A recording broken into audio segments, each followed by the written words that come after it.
Seja aí muito bem-vindo, você aviador, ao nosso Alfa Eco Victor 900 desta semana, hoje dia 27 de maio. E hoje eu estou muito feliz aqui de trazer um tema que eu reputo um tema bastante básico. Talvez ali nas nossas instruções aéreas, este seja um tema que ele vai aparecer logo nas primeiras lições, que é o voo em curva. Então a gente tem bastante coisa para conversar hoje. As orientações que normalmente eu passo aos meus alunos quando começam o voo, pouquinho depois ali da PS00, né? A PS00 a gente se preocupa bastante em adaptar o aluno na nacelle da aeronave e adaptar o aluno com a movimentação da aeronave no solo. Esta é a PS00. Claro que a gente vai falar em curvas, mas é curvas no solo. E aí, quando você fala de curvas no solo, são outros comandos, outras preocupações que a gente tem que ter em mente. Então, nós não investimos tempo da PS00 nos cursos de aviação para falarmos de voo em curva. Talvez ali na PS02, na PS03, a gente comece a traçar alguma teoria em relação a voo em curva, mas é muito pouco. A metodologia tradicional de preparação, ela trata este assunto do voo em curva como de fato o voo em curva é, que é alguma coisa de intuitivo. Nós vamos falar isso também um pouco mais para frente. Agora, dentro de uma metodologia de preparação de alto desempenho para a instrução aérea, aí não. Aí a gente realmente precisa dedicar 1 ou 2 briefings muito pontuais para este assunto de voo em curva. É claro que o objetivo hoje não vai ser estressar este assunto aqui para a audiência da live, porque a gente tem aí em torno de 50 minutos, 55 minutos no máximo, porque o comandante Rose vive me dizendo que depois desse tempo ninguém mais aguenta ouvir minha voz. Então a gente não vai estressar esse assunto, e qualquer informação que a gente passe para você poder checar depois em voo, se realmente é verdade aquilo que a gente está falando, e eu espero que você faça isso, você só vai conseguir estressar o assunto depois que voar. Depois que você conseguir aplicar em voo o conhecimento que você adquiriu aqui durante a live. Então, o objetivo da live não é estressar o assunto, mas despertar em você. Aí sim eu quero, eu pretendo ter realmente sucesso nisso, despertar em você o interesse pelo assunto, porque daí você vai conseguir se aprofundar, vai conseguir pegar o seu livro, dar uma estudada, alguma coisa que você talvez tenha deixado passar na sua formação ou na sua preparação, você relembra agora e despertando para o assunto aqui a partir da live, aí você vai voltar ali nas suas anotações, na sua bibliografia de consulta, e com isso você consolida o seu conhecimento para fazer frente a uma próxima instrução de voo mais eficiente, que é o que a gente busca aqui no canal. O objetivo do canal, eu sempre coloco, não é que você obtenha a licença de piloto privado.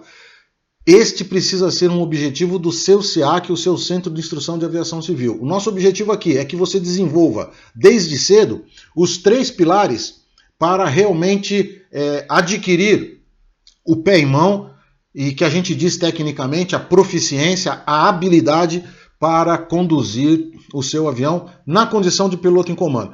Poxa, Roberto, quais são esses 3 objetivos aí? Os 3 objetivos são, evidentemente, você ter o conhecimento, e eu digo conhecimento tanto teórico quanto conhecimento prático, mas você precisa ter o conhecimento daquilo que você vai fazer a bordo da sua aeronave, no comando do seu avião. O segundo pilar desse pé em mão é você ter a habilidade. Poxa, eu sei o que eu tenho que fazer, mas eu sei fazer.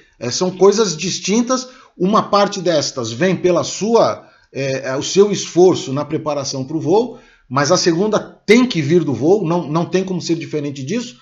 Mas a terceira eu acho que é talvez aí a mais importante, que é a vontade de fazer. Então olha só, saber fazer, saber o que fazer e ter a vontade, a predisposição para fazer. São esses três pilares que fecham o conceito de proficiência. E é isso que a gente busca com o canal, despertar você para essas três facetas, estes 3 eixos de desenvolvimento que você precisa adquirir durante o seu curso de piloto. Não sendo assim, você não pode, não tem o direito de se auto-intitular piloto. Não caia naquela armadilha de dizer, eu tenho aqui a minha carteira, eu passei no voo de cheque da ANAC, eu sou piloto. Legalmente isso é verdade, mas a pergunta é, você tem desenvolvido estes 3 aspectos, estes 3 eixos em você? Você consegue, então, você está pronto para pegar o seu avião e cumprir uma etapa, ainda que simples, mas uma etapa de navegação, de preparação de voo diária?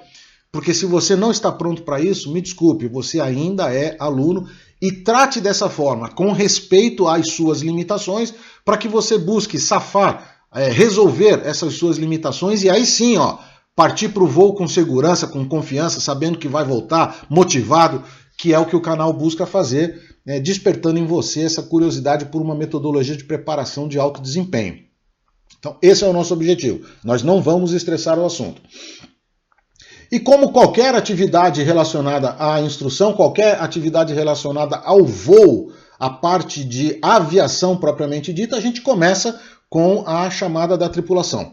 Do lado de cá, eu sou Roberto Fernandes, eu sou instrutor de voo de aviões e de helicópteros, e há mais de 20 anos eu tenho me dedicado a esta metodologia de preparação de alto desempenho para a instrução aérea com o objetivo de desenvolver em você a proficiência requerida, o pé em mão, o saber voar, de maneira que você esteja pronto, apto, para efetuar o seu primeiro voo solo antes das 20 horas de instrução do programa de instrução, qualquer que seja o SEAC em que você está envolvido. Esse é o meu foco. Roberto, por que o seu foco no voo solo? Porque voo solo, para mim, é a medida objetiva da sua proficiência. Voo solo, para mim, é a medida objetiva da qualidade de pilotagem que você desenvolveu. E não tenha dúvida disso. Nenhum centro de instrução de aviação civil vai endossar, nenhum instrutor de SEAC vai endossar você a realizar o seu voo solo se ele tiver o mínimo de dúvida quanto ao seu pé em mão. Se ele tiver o mínimo de dúvidas de que você sabe atuar como comandante da aeronave, sabe sair das situações que você provavelmente deverá enfrentar em cada um dos perfis de voo solo que você tem que executar ao longo do seu curso. Se houver uma dúvida, este examinador, este checador ou este instrutor, ele não vai autorizar você a realizar o voo solo. Então, este precisa ser, de fato, o primeiro dos degraus que você busca alcançar com a aviação. É você estar pronto a qualquer momento para realizar o seu voo solo. E é a isso que eu tenho me dedicado. Parece que agora a gente conseguiu. Vamos retomar, porque de todos os eventos que a gente fez até agora, às 19 horas, acho que esse foi de maior interrupção. Simplesmente a internet resolveu ir embora, nos abandonou, mas isso daí acontece, foge ao nosso controle. Infelizmente, vocês me desculpem aí, por favor. Mas eu ia fazendo a chamada da tripulação, então eu fiz a minha apresentação e aí, do outro lado da telinha, está você, que é o aviador de sangue, aquele aviador de emoção, de coração, de paixão, que é como eu trato todos os meus alunos. Então, a mim não importa se você já iniciou o seu voo, a mim não importa se você ainda não iniciou, e também a mim não importa se você já tem a sua licença de piloto. Os aviadores a quem eu transmito, a quem eu me esforço e me dedico aqui, eu estou olhando para o aviador que está inserido no âmbito da aviação de instrução, mas ainda não começou a voar, portanto, o que vem em voo para ele é tudo novo. Eu falo com os aviadores que já estão experimentando algum programa de instrução dentro do seu próprio SEAC, mas ainda não concluíram o curso prático. E eu falo também com aviadores que, embora já estejam de posse da sua carteira de piloto, já tenham experimentado um voo de cheque da ANAC, pelo menos um, estão aí buscando aprofundar os seus conhecimentos, tanto a parte de conhecimento teórico quanto a parte de conhecimento prático, a fim de conseguir corrigir algumas lacunas do seu conhecimento que foram deixadas lá na sua formação, até porque conseguiu identificar essas lacunas em oportunidades como essa que a gente faz aqui nas nossas lives às terças-feiras. E o tema de hoje, a gente vai conversar sobre o voo em curva. Bom, eu vou eu fiz um pequeno roteiro dos tópicos que eu quero chamar para a gente conversar sobre o voo em curva, e você vai conseguir entender por que eu estou tratando assim, com este cuidado, a parte de voo em curva. Afinal de contas, voo em curva é muito intuitivo. O voo em curva, ele é tão intuitivo que nos dias de hoje, e isso aconteceu com os meus filhos, então eu posso falar de experiência própria. Nos dias de hoje, se você leva o seu filho para um parque de diversões, e este parque de diversões tem aqueles brinquedos em formato de carrossel, com nacelles de aviões, a criança se senta naquele brinquedo e ali ele tem um manche, ou ele tem um volante mesmo, como as aeronaves civis, e é intuitivo a criança girar o manche para um lado, girar o manche para o outro, ou o volante para um lado, ou um volante para o outro. E se você observar o comportamento da criança, inclusive, ela vira o volante ou o manche para o lado que o carrossel do brinquedo realmente está girando. Então é intuitivo, ao menos para as crianças de hoje, que praticamente já nascem dentro de automóvel, já nascem com celular na mão. Então é uma outra postura. Por que eu digo que é uma outra postura? Porque nem sempre foi assim. Fazer uma curva em voo nem sempre foi assim, até porque o voo é uma coisa recente. Eu estou me remontando ali ao nascimento da aviação do mais pesado do que o ar, o nascimento da aviação com base na aerodinâmica, os aeródinos. Nós já tínhamos ali a aerostação, que era o voo dos mais leves do que o ar, principalmente balões dirigíveis. Mas quando a gente chega na parte da aerodinâmica, e aí nós estamos falando dos mais pesados que o ar, isso surgiu lá em 1906, pelo menos o primeiro voo documentado, filmado, registrado, de um aparelho mais pesado do que o ar, que conseguiu decolar e pousar por meios próprios, que foi o 14 bis. Se você observar as imagens do voo do 14 bis, são imagens obtidas lá do primeiro voo, lá em setembro de 1906, que ele não tem aileron. Então não fazia parte do rol de experiências de Alberto Santos Dumont efetuar curvas com a sua aeronave raciocinando na mudança de inclinação de plano de asa.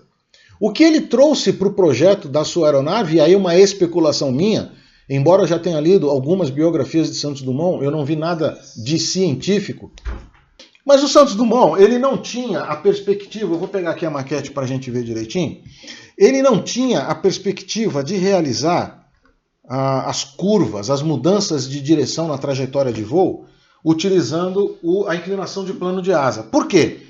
Porque nos seus experimentos, ele trouxe para o controle direcional dos dirigíveis o conhecimento que ele adquiriu da engenharia naval. Então ele colocou um leme de direção na cauda dos dirigíveis e a partir da mudança do leme de direção, num esforço puramente newtoniano, a gente sabe disso, nada de aerodinâmico, era pura ação e reação, ele conseguia alterar a direção da cauda do dirigível. E ao alterar a direção da cauda do dirigível, ele conseguia alterar o eixo de tração da hélice e, portanto, ele conseguia mudar a direção do voo, dos dirigíveis.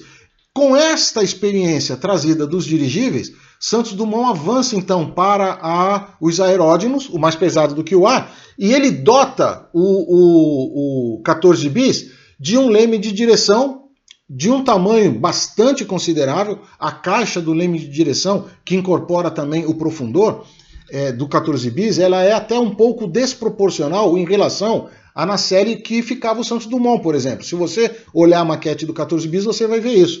Tamanha a efetividade newtoniana que esta superfície da caixa tinha que ter para conseguir girar a fuselagem do 14 bis e com isso alterar o eixo de tração da hélice que estava aqui atrás.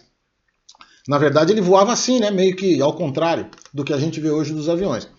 Então ele tinha uma experiência naval. E aí ele começou a fazer os movimentos de curva a partir do leme do 14 bis. Depois o avião, ele fez o primeiro voo, ele acabou se aprofundando com outros pesquisadores também nessa parte da aviação e descobriu a efetividade de superfícies de comando horizontais adaptadas nas pontas das asas.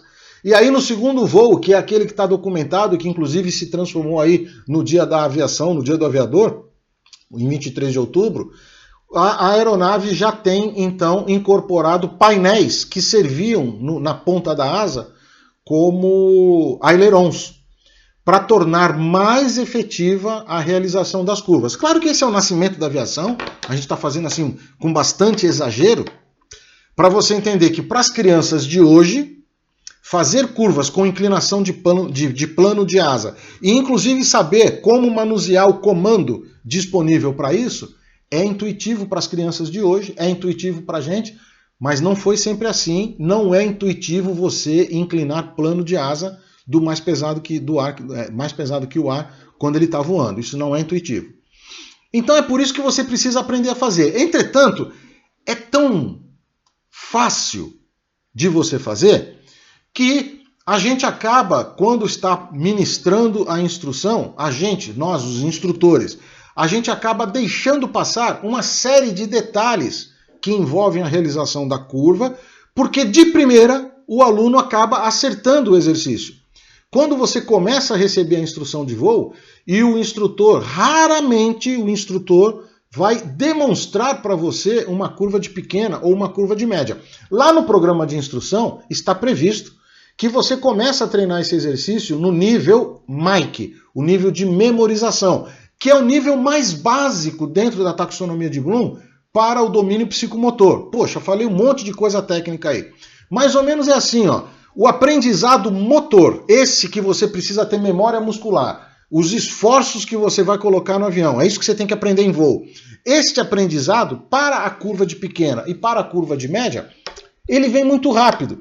Então, o instrutor não começa demonstrando para você uma curvazinha de 10, 12, 15 graus de inclinação de plano de asa, porque a gente diz assim, cara, uma coisa muito básica. Então o instrutor inclina a asa e faz a curva. E aí ele vai passando alguns conselhos para o aluno em relação a controle da direção do voo, quer dizer, a coordenação, o chutar a bolinha. O instrutor vai passando, depois você começa a perder ou ganhar altura ao realizar essa curva, e ele vai te corrigindo aos poucos, e aí você normalmente inverte o erro, começou a fazer a curva, começou a baixar o nariz, perder altura, o instrutor te avisa, você sobe o nariz, e aí você inverte o erro, porque você sobe o nariz pensando na correção da altura, mas jamais raciocinando com relação à curva, e você precisa subir o nariz por causa da curva, a gente já vai ver mais adiante. Só que é muito fácil de você aprender isso. Então, por ser fácil para o instrutor ensinar e por ser fácil para o aluno aprender, é que a gente acaba passando muito rápido e não dá as orientações devidas aos nossos alunos com relação ao que seria este voo em curva. Mas daí a gente precisa realmente chegar à conclusão de que tem algo a mais para ser ensinado, principalmente quando a gente começa a aumentar a inclinação dessa curva. E aí, eu estou falando assim, ó, PS8, PS9, PS10, aonde você vai começar a treinar agora as curvas de grande inclinação, acima de 45 graus e até um limite ali de 60, e eu vou mostrar para você por que você não deve ultrapassar o limite de 60 graus de inclinação da sua asa. Então, ó, aqui na nossa maquete, sempre brincando com a maquete, para a gente visualizar a manobra, visualizamos agora, criamos imagens mentais dela, para quando a gente for para o voo, a gente se projetar para dentro desta imagem. É assim que a gente aprende a voar de maneira efetiva. Então eu estou falando assim, ó, curva para a esquerda de pequena inclinação, 10, 12, 15 graus. Curva para a esquerda de média inclinação, algo em torno de 20, 25, até 30 graus ali, uma curva de média. Curva de grande inclinação, ó, é isso aqui, ó. Você vai colocar ali seus 45 graus, até isso aqui, ó, até no máximo uns 60 graus de inclinação. Ah, Roberto, mas aonde eu vejo isso? Se você quiser, você normalmente, dentro das aeronaves, tem ali o indicador o turning bank, o indicador, o pau e bola. Então, ele dá uma grande referência da inclinação de asa para a gente. Ele tem escalas ali de 30, 45 e 60 graus de inclinação. Eu estou falando da maioria. Tem aeronaves que não tem esse instrumento. Mas como o nosso voo é um voo por referências visuais, o seu instrutor vai mostrar isso para você. Quais são as referências externas que você vai olhar em relação à asa do seu avião para saber se você está com 10 ou 15 graus, 20 ou 30 graus e 45 ou 60 graus. Normalmente você vai sobrepor a extensão da asa do seu avião em alguma referência lá no chão, seja o horizonte natural, seja a distância da ponta da asa ao horizonte. Vai depender se a sua aeronave que você está voando é uma aeronave de asas baixas, como este aqui da minha maquete, ou se é uma aeronave de asa alta, como normalmente a gente encontra nos aeroclubes, o Cessna 152, por exemplo, que é aí o nosso carro-chefe da instrução. Então é só você raciocinar, ó. Se a aeronave tem asa alta, a hora que você inclina, a asa vai buscar o horizonte. Se a aeronave tem asa baixa, ela já está abaixo do horizonte. O que vai acontecer? A asa de dentro da curva se afasta cada vez mais do horizonte. E a asa de fora da curva é que acaba se aproximando do horizonte. Então, a depender se você está voando um asa alta ou um asa baixa, o instrutor vai mostrar para você essas referências para que você consiga colocar ali os seus 15, 30, 45, 60 graus. E, no geral, a instrução para curvas para por aí. Sabe quando é que você vai ter nova preocupação? Lá na PS10, PS11, PS12, PS8, a depender do programa de instrução, quando você começa a praticar as chamadas curvas de grande inclinação, 45 a 60 graus, porque daí existem dois efeitos que precisam ser muito bem assimilados por nós, que são os efeitos da perda de sustentação efetiva e o efeito da necessidade de coordenação, muito mais do que curvas de pequena e curvas de média. Eu até arrisco a dizer para você que dependendo do modelo do avião e a velocidade com que você voa, as curvas de pequena inclinação, inclusive, até carecem de você fazer alguma correção de deriva. Então, provavelmente você vai conseguir fazer uma curva de pequena inclinação sem atuar nos pedais do avião e ele não vai descoordenar. A descoordenação começa a surgir depois dos 20, 25 graus de inclinação do plano de asa. Mas na curva de grande não tem jeito. A curva de grande você precisa calçar pedal para coordenar, você precisa compensar a perda de sustentação por estar inclinando o plano de asa, você precisa compensar isso de ângulo de ataque para aumentar a resultante aerodinâmica produzida pelas suas asas, e ao fazer isso você aumenta arrasto, aí você precisa aplicar motor para você não perder velocidade durante a curva. Aplicou o motor, você tem que voltar a corrigir o torque através do uso dos pedais, e aí na curva de grande essas coisas vão acontecendo tudo ao mesmo tempo. E aí você começa a ver o aluno suando, porque ele consegue raciocinar com uma coisa por vez. Ele vinha fazendo o exercício de curvas de pequena e curvas de média inclinação, com uma certa facilidade. E aí entra a curva de grande, onde realmente ele tem que praticar literalmente o pé e mão. É pé mesmo, é coordenação, muita coordenação de pés, e é mão. Mão no mancha ou no volante, mão na manete. E você tem que fazer tudo ao mesmo tempo agora. E aí o aluno começa a se confundir. Só lá na curva de grande é que ele começa a dar um pouco mais de atenção em como realizar uma boa curva. Veja, se ele tivesse dado atenção sobre como realizar uma boa curva, quando a curva que ele está realizando é uma curva fácil de fazer, e eu estou falando nos momentos de praticar curvas de pequena inclinação e curvas de média inclinação. Se o aluno se dá conta de que ele precisa aprofundar os seus conhecimentos para poder dominar o avião, quando ele está com um exercício fácil de fazer, se ele soubesse disso, a hora que ele chega lá na curva de grande, os reflexos já estão todos condicionados. Ocorre que não é assim na metodologia tradicional. Na metodologia tradicional, por ser um exercício fácil, a curva de pequena e até a curva de média, elas não ganham mais do que 2 ou 3 minutos de atenção durante os briefings. E elas não ganham mais do que 5 minutos de atenção durante os voos de instrução. E aí o instrutor ele quer ganhar tempo para ser mais efetivo e passar por mais exercícios naquela restrita hora de voo que ele tem para fazer com você. Como ele sabe que você vai fazer curvas nos circuitos de tráfego, você vai fazer missões de TGL, você vai fazer 8 tráfegos, 9 tráfegos. Se você considerar que em cada tráfego você faz pelo menos 4 curvas de 90 graus de mudança de direção, você multiplica 8 por 4, 32, são 32 oportunidades para você treinar curva de média, curva de pequena, dosagem do vento, coordenação da aeronave, manutenção de altura, voo em picada, voo em cabrada. Cara, são muitas oportunidades. O seu instrutor ele deixa mais para frente. Mas quando chega na curva de grande, você precisa praticar e se dedicar a mais conhecimentos, a obter mais conhecimentos. Se você já passou por isso lá na sua curva de grande, você vai entender bem o que eu estou falando. Você toma um banho de água gelada, você diz, mas poxa, eu vinha fazendo ótimas curvas até agora. O instrutor nunca me corrigiu, nunca me cobrou, eu nunca dei esse tipo de vacilo de ganhar 100 pés ou de perder 100 pés durante a realização de uma curva. Por que eu estou apanhando da curva de grande agora? Todo mundo passa por isso, eu passei. Isso não é demérito nenhum. O que eu estou chamando a atenção para você é justamente pelo fato de que lá na curva de grande estas coisas aparecem.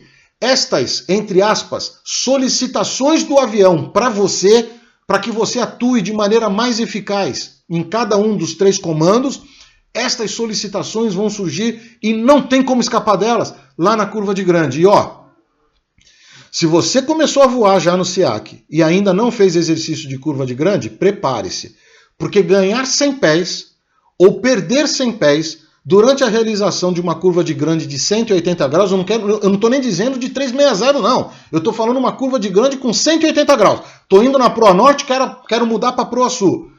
Você ganhar ou perder 100 pés realizando uma curva dessa com 180 graus de mudança de trajetória, rapaz, é assim, ó, é rápido. Quando você bate o olho no altímetro, perdi 100 pés ou ganhei 100 pés. Perdi 10 nós ou ganhei 10 nós de velocidade. É rápido. E a sua autoestima, ó, lá para baixo. Por uma simples curva. Só que é uma curva de grande, que não é tão simples assim. Na metodologia de preparação de alto desempenho para instrução aérea, isso não acontece. Lá na PS03, você já começa a obter todas as orientações para que você entenda quais são os fundamentos de um voo em curva. Esse é o lance. Não é uma curva, é um voo em curva. Voo sustentado, voo mantido. Se eu quiser manter o voo sustentado, se eu quiser manter este voo nivelado, então eu vou fazer curva, sabe-se lá de quantos graus? Eu posso fazer 1, 2, 3 60, 1 ou 2, 3 60, na sequência fica um trocadilho.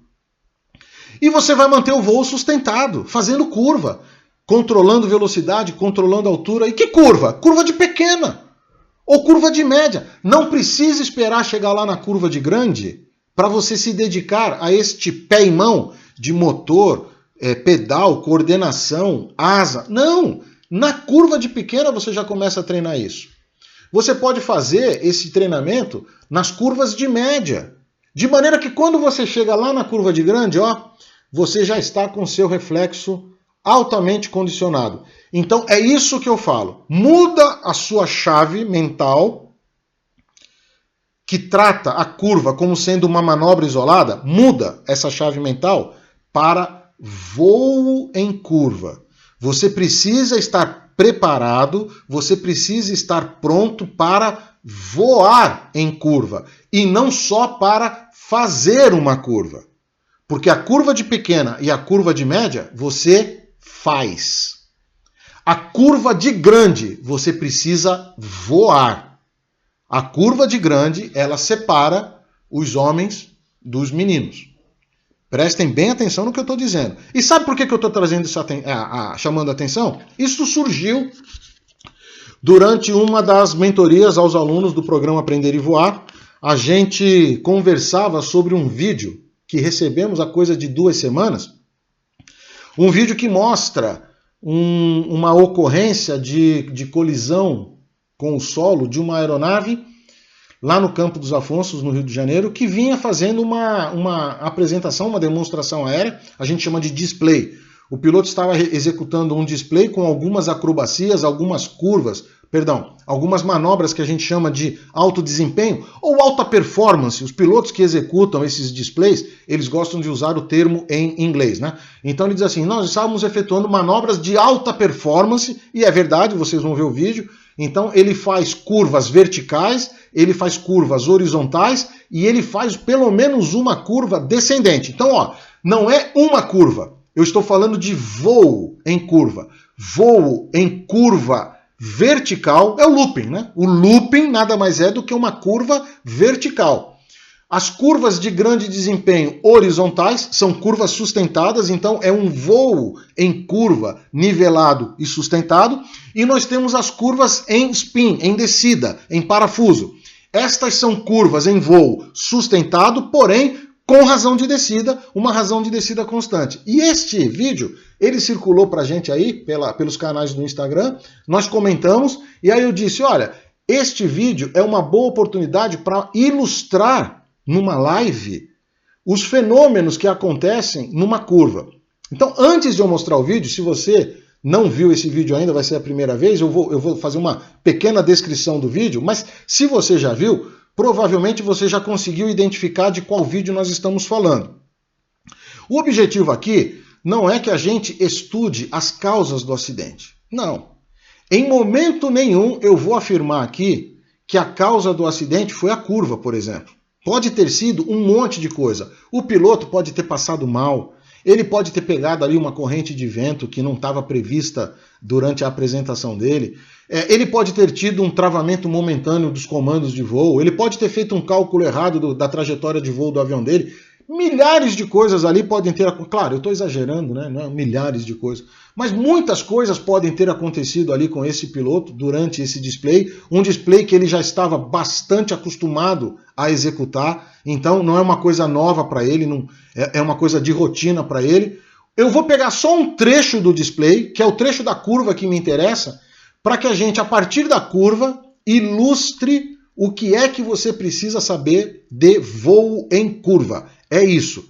Não associem o que nós vamos estudar aqui com uma tentativa de identificar ou de propor uma causa para o acidente. Eu não estou preocupado com as causas do acidente, eu não sou investigador de acidente, eu não estou preocupado em fazer críticas ao piloto, nada disso. Eu vou pegar a curva que ele fez como auxílio à instrução para motivá-los a estudarmos o voo em curva.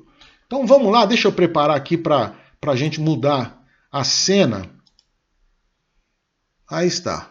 Vamos ver se a gente consegue. Tem uma musiquinha de fundo, vamos ver se a gente consegue. Ele faz ali uma curva vertical de uns 90 graus, depois uma curva descendente, ela é uma curva pela esquerda, ó, é um voo descendente. A partir desse ponto aí, ó, ele começa uma curva nivelada. Ó. A curva continua pela esquerda, o voo continua pela esquerda, mas ele nivela. E num determinado momento ele perde altura e vem a sofrer a colisão com o solo. É isso aí que a gente está vendo do exercício. Eu vou passar de novo, a gente vai fazer agora uma segunda passada pelo vídeo com um pouco mais de zoom. Vamos ver se a gente consegue dar o zoom aí no vídeo. Vamos começar de novo. Então tá lá, curva vertical ascendente, aí ele faz um giro rápido no topo, aí ele entra para a curva descendo, ó, uma curva descendente pela esquerda. Aí quando ele passa ali bem próximo do horizonte, ó, ele dá uma nivelada, sustenta o voo nivelado em curva pela esquerda. Olha lá. Tudo nivelado, ó, dá pra gente ver direitinho. Ó, a relação de aspecto com o helicóptero que está pousado nos mostra que ele vinha fazendo de fato uma curva em voo nivelado, né, mas vem colidir ao solo. Vamos ver em câmera lenta então? Ó. Essa é a parte da curva, do voo em curva nivelado. Ó. Dá uma olhada nessa inclinação de plano de asa. Ó, que coisa de louco isso aí. Ó. E é isso que eu vou pegar como ilustração pra gente, tá? O que me interessa realmente é isso daí, ó. Ó, bem em câmera lenta agora pra gente ver, ó. Dá uma olhada em como que esse avião... A fumaça está mostrando pra gente que ele está num voo horizontal, um voo sustentado nivelado, mas com curva pela esquerda. Agora a gente consegue ver bem a inclinação do plano de asa, né? Pega bem de frente assim. E eu busquei ali alguns quadros. A gente vai fazer uma análisezinha ali, quadro a quadro, ó. Se você olhar assim, ó, o quadro a quadro, ó, vai chegar uma hora que vai matar bem o plano de asa para nós ali, ó. Olha aí que coisa legal, né? É isso aí, ó. Então acho que esse aí é o grande, o grande auxílio à instrução para a gente voltar aí, ó. Eu vou preparar agora aqui só para a gente mudar um pouco. Eu quero ver se eu mostro agora os slides desse avanço aí quadro a quadro. Ó. Vamos ver se a gente consegue aqui. Ó, espero que todo mundo esteja vendo aí. Né? Eu peguei aqui o quadro a quadro. Então acabou que você está vendo 8 quadros, 1, 2, 3, 4, 5, 6, 7, 8 quadros. Então eu peguei 8 quadros e vamos ver se eu consigo mostrar o avião assim para você. Ó. Veja, esse avião está vindo de frente, ó. Tem uma hora que ele está com a parte aqui de cima dele de frente para o público. Então é este primeiro quadro aqui da esquerda da tela. Aí ele vai fazendo a curva dele, ó. E aí chega uma hora que ele dá o papo dele aqui para o público, que é o último quadro aqui à direita. Então esse intervalo aí, nós estamos falando alguma coisa, vamos ver se eu consigo colocar de volta aqui para mim, ó. Nós estamos assim, ó. Ele sai dessa situação, com o público aí onde vocês estão, olhando a parte de cima da asa, e ele vai girar e o público vai começar a ver a parte de baixo da asa. Então é do extradorso para o intradorso. Se você acompanhar o quadro a quadro ali, a partir do quadro da esquerda até o quadro da direita, eu estou exagerando aqui, né? Na verdade eu pego essa situação aqui e nós vamos até essa situação aqui. Por que eu estou fazendo isso? Porque eu quero essa situação, ó. A situação em que ele passa praticamente a 90 graus com quem está filmando. Ele sai daqui, ele não está a 90 graus. Ele para aqui, ele não está a 90 graus. Mas aqui ele vai estar a 90 graus. E é isso que vai interessar pra gente. Então, os dois quadros ali centrais, eles praticamente nos mostram a aeronave a 90 graus com a pessoa que está filmando. Os quadros anteriores, ele mostra o extradorso. Nos quadros posteriores, ele mostra o intradorso da asa. E eu estou fazendo isso porque eu quero, não de maneira científica, né? Aqui não é um tratado científico, mas eu quero estimar qual é o ângulo que ele faz, o plano de asas, qual é o ângulo que o plano de asas faz com a horizontal. É por isso que eu fiz essa análise quadro a quadro. Não tem, eu insisto, hein? Não tem rigor científico. Não é isso, tá? Apenas eu quero fazer uma estimativa do ângulo que o plano de asas faz com a horizontal. É isso que a gente vai ver aqui no quadro a quadro. Então, vamos lá. Ó. Estamos aqui. Vamos ver o próximo quadro. Olha lá. Ó. Eu peguei ali 3 linhas de auxílio. Então, na asa direita do avião, eu coloquei uma linha branca. Na asa esquerda do avião, uma linha vermelha. E juntando as duas pontas de asa, eu coloquei ali uma linha amarela. Essa linha amarela é o mais próximo que a gente consegue chegar do real ângulo que o plano de asas faz com a horizontal, tá? E aí, evidentemente, que eu fui medir isso daí usando aí os recursos do programa gráfico que eu usei para fazer esse quadro a quadro. E ele resultou para mim o seguinte, ó, na imediata posição antes de estar a 90 graus com a pessoa que está filmando, o plano de asas formou com o horizonte 76 graus.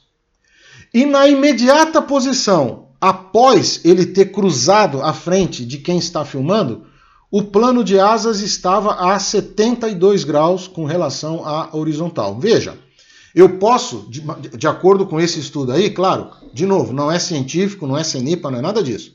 Mas eu posso dizer para você que o plano de asa do piloto nesta curva, ou melhor, neste voo sustentado, horizontal em curva, eu posso afirmar que o ângulo das asas atingiu entre 72 e 76 graus. Tá? Então, esse é o meu objetivo. Só que você sabe que o esforço nas hélices, o esforço nas asas, eu estou aqui olhando o tempo, estamos 19h50, tá legal. O esforço nas asas, ele é inversamente proporcional ao ângulo do plano de asas em relação ao horizonte. O ângulo do plano de asas em relação ao horizonte é a base para que você consiga estimar qual é o esforço aerodinâmico nas asas. Isso significa o seguinte, ó, quanto mais você inclina o plano de asa, né, mais você vai exigir das suas asas. Por quê? Você vai inclinando o plano de asas, você vai aumentando esse ângulo. Quando você vai aumentando esse ângulo, o cosseno vai diminuindo. Com o cosseno diminuindo, o esforço que a asa está submetida aumenta, porque a proporcionalidade é inversamente proporcional ao cosseno do ângulo. Em outras palavras, né, não gosto de trabalhar com cosseno. Em outras palavras é assim, ó, quanto mais inclinado é esse plano de asa, quanto mais inclinado, mais força de sustentação essa asa tem que produzir para manter o voo sustentado. Veja, em qualquer momento, o voo sustentado, a sustentação ela se torna igual ao peso. Em qualquer momento do voo sustentado. Pode ser o voo sustentado horizontal, pode ser o voo sustentado ascendente, pode ser o voo sustentado descendente. E os alunos do programa Aprender e Voar sabem muito bem disso. Poxa, Roberto, por que você está falando de voo sustentado ascendente, voo sustentado descendente e voo sustentado horizontal? Porque esteja o avião subindo ou esteja o avião descendo, desde que o climb dele esteja estabilizado numa determinada razão de subida ou numa determinada razão de descida, a sustentação produzida pelo avião é idêntica à do peso. Não é porque o avião está subindo que a sustentação produzida pelas asas é maior do que o peso. E inversamente também é verdade. Não é porque o avião está descendo que a sustentação produzida pelas asas é menor do que o peso. Não! Esteja você subindo ou esteja você descendo, desde que você esteja com uma razão de subida ou de descida constante, você está num voo em que a sustentação é igual ao peso. Do mesmo jeito que você sabe que acontece no voo nivelado. Então, aonde eu quero chegar é isso. Ó. Se você está mantendo um voo em curva, quanto maior for o plano desta asa em relação à horizontal, deste plano de asa em relação à horizontal, maior será a sustentação que essa asa tem que gerar para que a resultante vertical dela se iguale ao peso. Se você não fazer essa força de sustentação crescer suficientemente para compensar esse ângulo de inclinação aí, sabe o que vai acontecer? O peso ganha a guerra. E quando o peso ganha a guerra, ele te puxa para baixo. Aí nós fizemos o cálculo, né? É isso que eu quero mostrar para você aqui, por isso que eu parei a imagem. Ó. Só por uma curiosidade. Curvas com planos de asa a 45 graus de inclinação, você tem que submeter o seu avião a um esforço de 1,41 G. O G é a medida do seu peso, né? Na verdade. Então, nós chamamos de cargas G os múltiplos da força-peso que o seu avião tem que produzir nas asas dele para sustentar o seu voo. Então, se você pesa 100 quilos, que é o meu caso, né? E você entrou numa curva, entre aspas, de grande, 45 graus, é a menor inclinação para a curva de grande, você sabe disso. Se você vai começar a praticar a curva de grande, e você vai começar com 45 graus de inclinação de plano de asa, você pesa 100 quilos, você vai sentir o seu peso aumentar instantaneamente para 141 quilos. É isso que vai acontecer. Ora, se você está sentindo 141 quilos, adivinha, a asa está sentindo 141 quilos. Ela está produzindo muito mais sustentação. Porque a sustentação, quando você inclina o plano de asa, a sustentação também se inclina.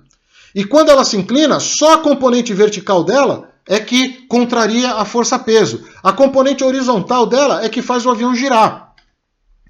Se a componente vertical está igualada com a força-peso, é porque a componente original, aquela que a asa efetivamente produz, é maior do que o peso. E é maior em quanto, hein? Aí está dizendo para você, ó, em 41%. Uma curva de 45 graus de inclinação de plano de asa. Percebe como o peso já está te puxando para baixo? Você perde, ó, você perde 100 pés, 200 pés, mas muito rápido. Se você não forçar as suas asas a 1,41 G, se você não forçar as suas asas a 1,41 G, o peso ganha e você vai perder altura ao realizar essa curva com 45 graus de inclinação. Mas quando você força a asa para produzir estes 1,41 G, ela gera mais arrasto. O avião freia praticamente. E aí você tem que aplicar motor. E quando você aplica motor, você mexe no torque. E quando você mexe no torque, você tem que compensar com os pés. É uma relação de causa e efeito. Não tem como fugir disso. Ó, nas curvas de média e nas curvas de pequena, você está muito próximo de 1 G. É 1.1, 1.15, 1.08. Praticamente, você faz a correção de maneira intuitiva. Mas 45 graus de inclinação não tem nada de intuitivo. Nós estamos falando de você ter que aumentar a sustentação do seu avião em 41%. Ah, Roberto, mas se eu posso fazer as curvas de grande inclinação com 60 graus, eu quero chegar nos 60 graus. Ótimo, nós vamos praticar. Quando você for em voo, você vai praticar curvas de grande inclinação com 60 graus de inclinação de plano de asa em relação ao horizonte. Sabe o que isso significa? Que as suas asas terão que produzir o dobro de força aerodinâmica para que você consiga manter o voo nivelado. O dobro. Então você que pesa 100 quilos, começa a pesar 200 quilos a bordo. Não é confortável.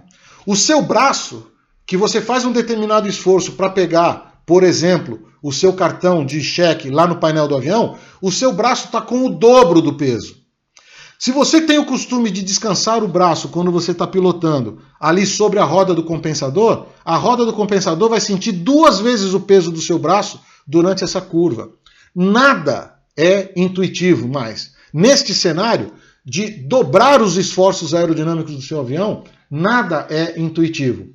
Mas até os 60 graus, cara, nós estamos dizendo assim, ó, 40%, 100%. Olha o que acontece quando você vai para 72 graus. Lembra, 72 graus é a menor inclinação daquelas figuras ali. Com 72 graus, para você manter uma curva, um voo nivelado em curva, que é para a gente ser bem rigoroso, né? A nossa colocação aqui da live. Para você manter um voo nivelado em curva, com 72 graus de inclinação de plano de asa em relação ao horizonte, você tem que submeter o seu avião a 3,23 G. Nós estamos falando, sabe de quanto, gente? 223% a mais de esforço aerodinâmico. São 3,23 G. Se você não fizer nenhuma manobra fisiológica, tipo uma manobra de trancar a respiração, de forçar a respiração, existem manobras que a gente faz para aumentar essa resistência à carga G. O peso do sangue que está no seu cérebro, o sangue pesa. O peso do sangue que está no seu cérebro, ele aumenta instantaneamente em 223%. Sabe o que acontece com ele? O teu coração não vence, não. O seu coração é uma bomba que tem limites. Ele não consegue suprir sangue para o seu cérebro se esse sangue pesa 223% a mais de uma hora para outra. O coração vai disparar. Você puxando o G, você sente o coração disparar. Mas ele não consegue vencer. Então este é um voo sustentado, nivelado, que com 72 graus de inclinação, você fisiologicamente já vai sentir os efeitos danosos desta carga G excessiva ao seu corpo. Você corre o risco de entrar em hipóxia e inclusive desmaiar em voo. Os olhos, eles vão fechando o ângulo de visão. Você vai tendo assim o efeito cone diminuindo. Primeiro a visão passa de visão colorida para visão em preto e branco. Tudo fica em preto e branco, porque a quantidade de sangue no cérebro diminuiu. E aí a visão vai se fechando, ó. A visão vai se fechando. Chega uma hora que ela vira um ponto. E aí você virou passageiro porque você não está vendo mais nada lá. Você até está consciente. Você está na pré-inconsciência, mas está consciente. Está ouvindo, consegue falar. Está de olhos abertos, mas não consegue enxergar. Ó, se você der uma moscada, uma bobeada durante esse voo sustentado, e você passar de 72 graus para 74 graus de inclinação, 2 graus, eu pergunto para você, em sã consciência, você sabe dizer como é que eu fico em 2 graus aqui, ó? 2 graus. Você consegue visualizar 2 graus de mudança na inclinação do seu plano de asa? Não consegue, gente. Você passa por mais do que 10 graus. Você não consegue controlar 2 graus. Mas se você subir a sua inclinação de 72 para 74, a sua força G sobe de 3,23 para 3,63. Ela sobe 0,4. Se você passar dos 74 para os 76, cara, nós já passamos de 4,13 G. 4,13 G é um cenário, é um mundo em que o cérebro apaga. Se você mantiver uma curva sustentada por alguns segundos, 10, 20, 30 segundos, um voo nivelado, sustentado, com 76 graus de inclinação, você terá 4,3 vezes o seu sangue na sua cabeça mais pesado. O seu coração não consegue bombear, você vai apagar. Você quer fazer essa curva? Você tem que passar por ela. Você pode passar pelos 76 graus, mas você não consegue sustentar, a menos que você tenha um treinamento fisiológico para tal. Pilotos acrobáticos, esse piloto aqui, por exemplo, esse comandante, que ele é um piloto de acrobacia, eles fazem treinamentos fisiológicos para suportar essa carga G mais do que nós. Aonde eu quero chegar? Não foi isso que derrubou o piloto. Ele está pronto para isso. O organismo dele está pronto para isso. Lá na Academia da Força Aérea, vocês vão ver aqui, durante as lives eu coloco diversas imagens dos voos de instrução. Os cadetes giram muita acrobacia na ala. Mas o corpo deles está preparado para isso. Fisiologicamente, eles têm treinamento para isso. E eles conseguem sustentar voos de 3, 3,5, 4G por 20, 30, 40, 50 segundos. Pilotos de times de demonstração, como os da Esquadrilha da Fumaça, suportam cargas de 3,5G durante 1 hora de treinamento. Eu não estou dizendo que isso é impossível, eu estou dizendo que para nós, no cenário da instrução básica de voo, nós que estamos voando o nosso Cessninha, o nosso Aerobueiro, o nosso Paulistinha, nós que estamos com essas aeronaves mais frágeis, primeiro que ela não suporta. A aeronave não suporta uma carga aerodinâmica tão grande. Você corre o risco de, realmente, a gente diz assim, fechar as asas, né? Você vai quebrar as asas do seu avião em voo. Mas a gente não está fisiologicamente preparado para este tipo de esforço aerodinâmico. Só por curiosidade, eu avancei nessa conta para os 80 graus de inclinação. Pessoal, é quase que inimaginável. Com 80 graus de inclinação, o esforço G vai para 5,76. Se você quiser testar o limite da sua máquina, certamente, ao colocar 80 graus de inclinação para fazer uma curva, você vai extrapolar o limite estrutural.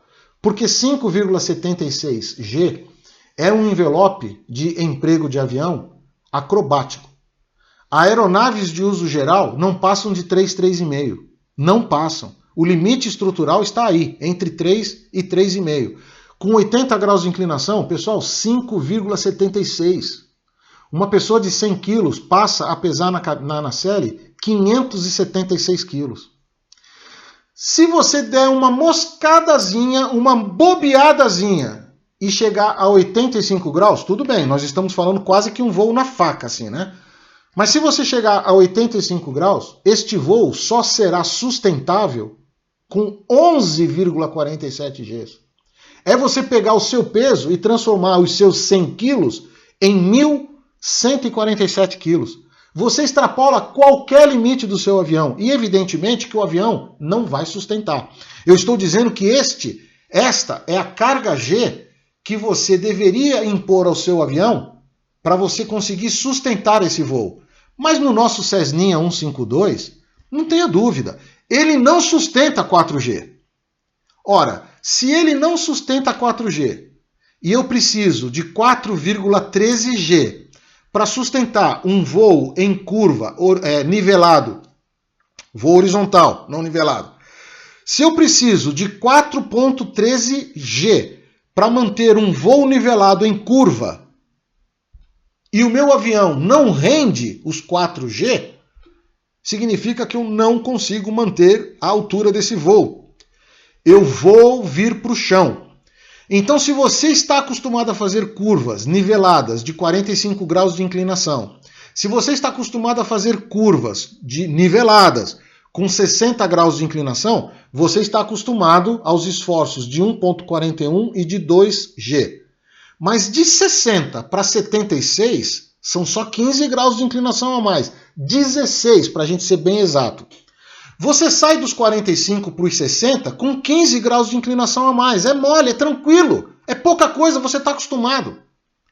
Aí você pega essa tranquilidade com a qual você está acostumado e você transfere para os 60. Ah, eu vim dos 45 para os 60, foi show. Agora eu vou dos 60 para os 76. 4G. O avião não sustenta 4G. O seu organismo não sustenta 4G. Por melhor que você seja e por mais motor que você aplique no seu avião, esse avião vai vir para baixo. O peso ganhou. ele vai te puxar para baixo. Se você estiver fazendo essa curva a baixa altura, você vai bater no chão. Então este é o que eu quero chamar a atenção de todos nós.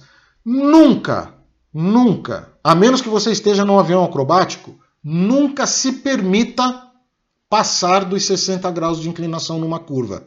Você pode, inclusive, não querer comandar isso. Mas você pode pegar uma turbulência. Você pode pegar uma corrente ascendente de ar que aumente a sua inclinação em poucos graus. 10 graus, 15 graus. Esta turbulência ou esta corrente ascendente. Mas se você já estiver voando a 60, o que ela vai fazer é aumentar a sua inclinação sem que você quisesse que isso acontecesse, mas ela vai aumentar a sua inclinação em 15 graus. Você vai instantaneamente de 60 para 76 graus de inclinação. O avião não sustenta e você vem para baixo. É assim que os pilotos perdem o controle das suas máquinas. Então, eu vou retomar agora, nós estamos aqui fechando praticamente 1 hora de live, eu vou retomar lá no início. Eu disse para vocês, façam as curvas de grande inclinação com os 45 graus de inclinação. Ainda que você aprenda a fazer com 60 graus de inclinação, você reserva essa gordura dos 45 até os 60 para uma situação fora do seu controle. Por exemplo, uma turbulência, uma corrente ascendente. Porque se você se acostumar a fazer com 60 graus de inclinação, você fica sem margens de manobra. E aí, sabe quando... Deixa eu voltar aqui para mim agora. Sabe quando que isso é perigosamente esbarrado? No circuito de tráfego. Sabe quando é que você é instigado a fazer uma curva de 60 graus de inclinação ou mais? Quando você entrou na perna base e você percebeu que você fez a perna do vento muito encavalado com a pista, você entra na perna base e você vê a pista muito lá em cima, você não quer fazer uma barriga, você quer fazer o enquadramento da final a todo custo. Você não quer perder o enquadramento da final. Aí você vai aumentando a inclinação. Não, mas eu quero pegar essa final, Vai aumentando a inclinação. Você está em voo descendente, você está com uma razão de descida absurda, porque a sua inclinação já está absurda, e você está próximo ao chão, menos de 1000 pés. Se neste momento você passar dos 60 graus e não perceber, não puxar aquela carga G que a gente disse ali de quase 3G, sabe o que vai acontecer? Sem que você queira, o avião vai fazer abruptamente isso aqui, ó. Ele vai aproar o chão. Então, muito cuidado com isso. Cuidado no enquadramento da final. Se você está acostumado a fazer curvas de grande, lá na área, se você gosta de fazer curvas de grande, lá na área, com mais de 45 graus de inclinação, não passe dos 60, não passe. Não se acostume a voar com os 60. Pô, Fernandes, Roberto, mas eu gosto de fazer curvas com 60 graus de inclinação. É tranquilo. Você se acostuma, aí você vem no tráfego, a menos de 1000 pés, vai tentar pegar um enquadramento da final, vai passar dos 60 graus, porque vai estar se sentindo confortável. Afinal, você está acostumado a fazer isso lá em cima na área. E se você pegar uma correntezinha de vento, acabou. E aí a gente ouve muito assim, né, em relatórios de acidente, a gente vê muito assim, poxa, o piloto pegou uma tesoura de vento. Não pegou tesoura de vento coisa nenhuma.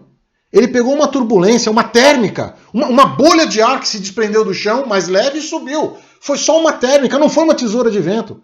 Mas o piloto já estava com 60, 65 graus de inclinação. E não estava puxando G, estava em voo descendente. Esta inclinação vai para os 70, sem que ele queira. Vai para os 70, para os 75, o avião não sustenta o voo, não consegue sustentar aquela razão de afundamento que o climb estava indicando para ele na final, e ele vem para baixo com a macaca. Não bastasse isso, ele está muito próximo do stall da asa, porque a inclinação está muito grande, a velocidade está baixa. O aileron já não tem mais aquela efetividade toda. Aí o piloto tenta descomandar. Ele tomou um susto com a inclinada, ele tenta descomandar. Ele dá batente de aileron ao contrário e o avião não responde. Porque o aileron também está no pré-stall, igual a asa. O único comando que ele tem é o leme, que ainda sobrou para ele, de controle aerodinâmico. Mas você sabe quando você vai dar leme cruzado numa final a baixa altura, tendo tomado um susto porque a asa inclinou muito e você aproou o chão? Sabe quando você vai ter o reflexo de pisar no leme contrário para tentar desfazer essa asa abaixo? E mesmo que você tenha esse reflexo condicionado, não vai dar tempo. Aerodinamicamente não dá tempo do avião reagir. Então, para a gente assim, finalizar e levarmos isto para o voo, como foi a minha promessa. Não abuse deste exercício, que é um exercício, entre aspas, simples, nasce simples, coloca na sua cabeça que ele é simples e intuitivo, você se acostuma com isso e você só vai se dar conta de que ele não é assim tão simples lá no meio da sua instrução, lá no meio do seu programa de instrução, quando você começa a fazer as curvas de grande. Então vamos fazer assim? Vamos agir de maneira inteligente? Vamos desde já começar a nos preocupar com a inclinação do plano de asa que a gente vai aplicar no nosso avião para qualquer voo em curva que a gente vai fazer. Que tal a gente fazer isso? Não é inteligente a gente fazer isso? Já sabendo o que pode acontecer, vamos condicionar os nossos reflexos de maneira correta, na direção correta? Posso fazer curva pequena? Pode. Posso fazer curva de média? Pode. Posso fazer curva de grande? Pode. Mas respeitando os limites do seu avião e principalmente sendo conservativo. O que significa ser conservativo? Cara, para que você vai na curva de 60, que é quase que o limite estrutural do seu avião, para você conseguir manter um voo sustentado? Se você pode tomar uma rajada de vento, uma turbulência, uma bolha de ar, uma térmica, e você perdeu o controle do seu avião. Então, coloque um limite para você, vai nos 45. Vai nos 45. Aprenda a fazer nos 45, porque aí você tem uma gordura de 15 graus para manobrar. Olha que legal, olha que coisa consciente, conservadora. Você está agindo com precaução, você está prevendo que pode dar algum problema e está agindo com precaução. É isso que eu quero que você tire para você levar para o seu voo. Não é porque você está na fase do treinamento da curva de pequena, da curva de média, que você não vai prestar atenção nisso, pelo contrário. O que eu quero despertar em você é que na próxima missão que você for voar, você agora se preocupe, e sim, com a manutenção deste ângulo de plano de asa. Cara, 15 precisa ser 15, 10 precisa ser 10, 40 precisa ser 40. Você precisa controlar esta inclinação do plano de asa do seu avião. Você precisa ter essas referências em mente. Você tem limites a respeitar. E com base nisso, eu vou propor, para que você entenda o que eu estou falando, e para que você experimente o que eu estou falando, eu vou propor para você, assim que você realizar o seu primeiro voo solo, não antes, hein? O teu foco, até o voo solo, é o seu voo, é o seu aprendizado. Nada, nenhuma interferência, nenhuma mudança de foco, nenhuma distração antes do seu voo solo. Mas tão logo você tenha adquirido o pé em mão, para que o seu instrutor e o seu SIAC tenham endossado você a realizar o seu voo solo, e você foi lá e fez o seu voo solo, aí sim, depois disso, procure uma escola, um SIAC, um aeroclube, qualquer que seja o nome, que tenha disponível para você um curso de recuperação de atitudes anormais. Este curso de recuperação de atitudes anormais, o piloto que vai voar com você tem cursos de 3 missões, tem curso de 4 missões, tem curso de até 5 horas de voo, tá? 5 missões de 1 hora. Este curso, ele vai colocar você em todas essas situações que nós estamos falando aí. Ele vai te colocar a 80 graus de inclinação e vai mostrar para você que você não consegue sustentar o voo e o avião estola. E quando ele estola, ele cai numa chamada atitude anormal. E aí você vai aprender a fazer a recuperação dessa atitude anormal. Então, é muito bom para a gente, porque a gente vai buscar na prática o sentimento, a sensação de evitar estes limites de inclinação, seja inclinação de asa, seja a inclinação em arfagem. Então fica a minha dica. Procure o quanto antes fazer, após o seu voo solo, o quanto antes procure fazer um curso de recuperação de atitudes anormais. Aí você terá uma completa consciência do envelope de utilização da sua aeronave e do seu próprio envelope de pilotagem. Com esta consciência, você não precisa temer voo nenhum, porque você aprendeu a respeitar os limites da máquina, aprendeu a respeitar os seus limites e mais, desenvolveu os reflexos necessários para fazer valer este respeito aos limites da máquina e aos limites do seu organismo. E quando esses limites, por uma razão que você não controla, quando esses limites forem ultrapassados e a sua aeronave entrar numa atitude anormal, você saberá como recuperar desta atitude anormal, desde que você tenha a altura para isso. Então, este era o meu recado para hoje. Se eu conseguir sensibilizar a sua percepção para a necessidade de dar uma atenção maior a este exercício, que de fato é simples, mas ele carece de um cuidado maior dentro da metodologia tradicional de preparação, ele carece de um cuidado maior, tanto da parte dos instrutores, e aí eu me coloco neste meio, quanto da parte dos alunos, que estão preocupados com exercícios muito mais complexos, né?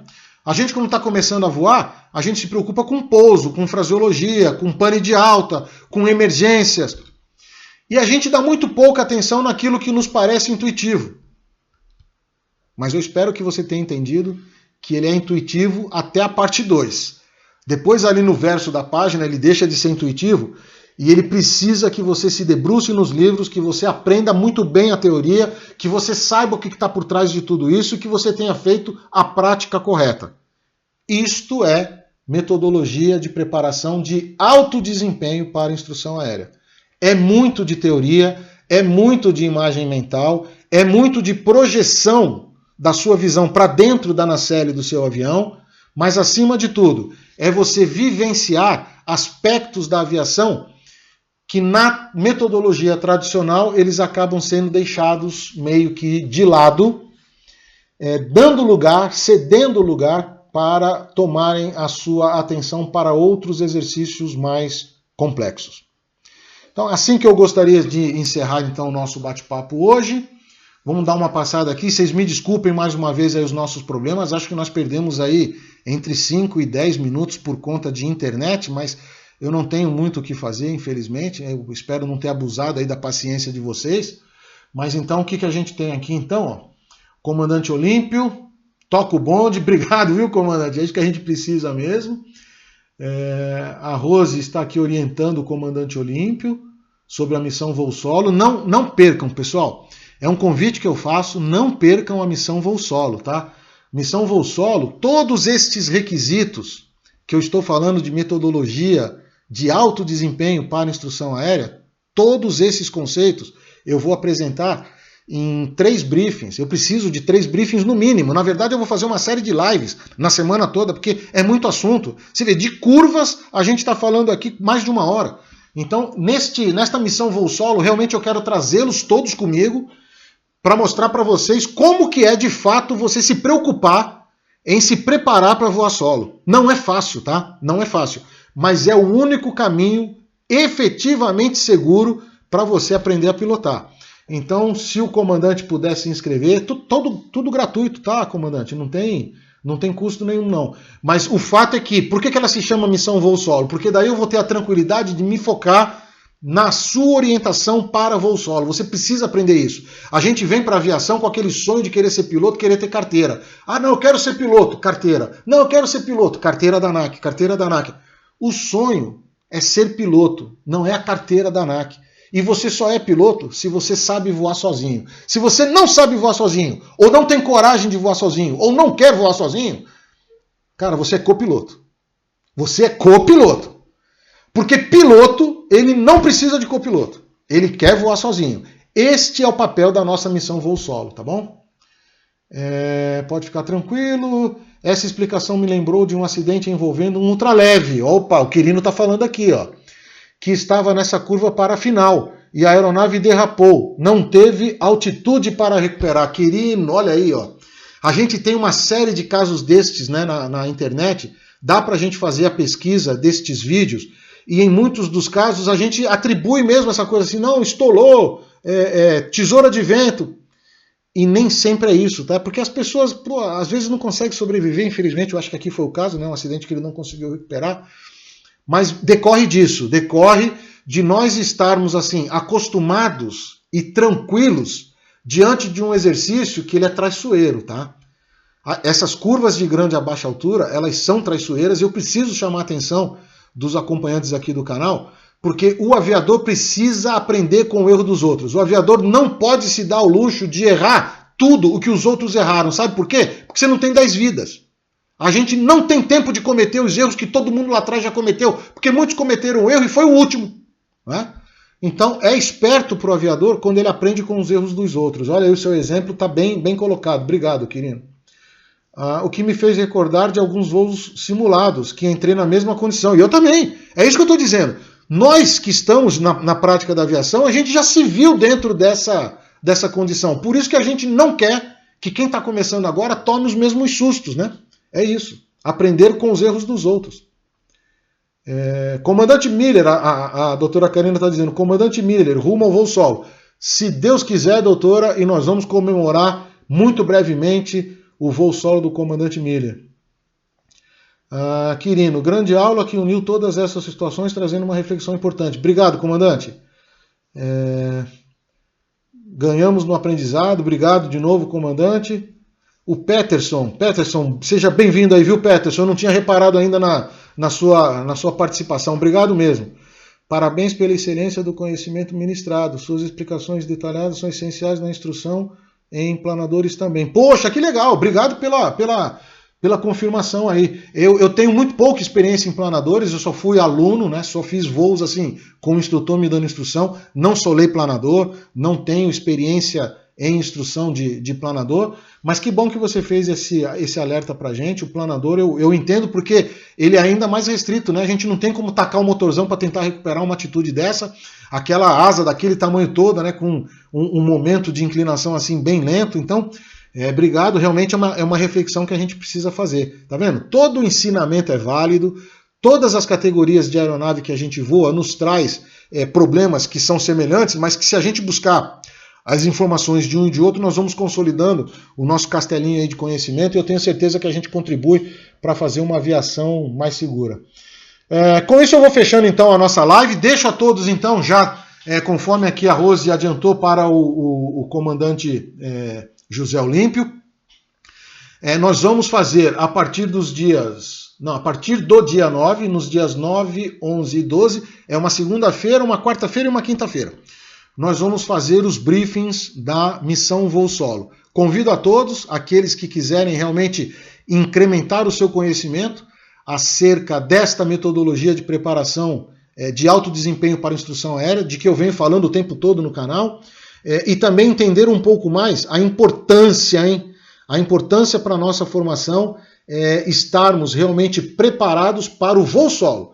Este tem que ser o nosso foco. Quem sabe solar, sabe voar. Porque se você não souber voar, você não vai solar. É um teorema de dupla mão, é indo e vindo. Agora, pode ser que você até consiga a sua carteira, mas não tenha dominado ainda o comando do seu avião. Isso pode acontecer. Tá? Eu já vi vários casos assim. Fica aí o meu convite. Até lá, nós nos vemos no nosso próximo Alfa Eco Victor no 900, na próxima terça-feira.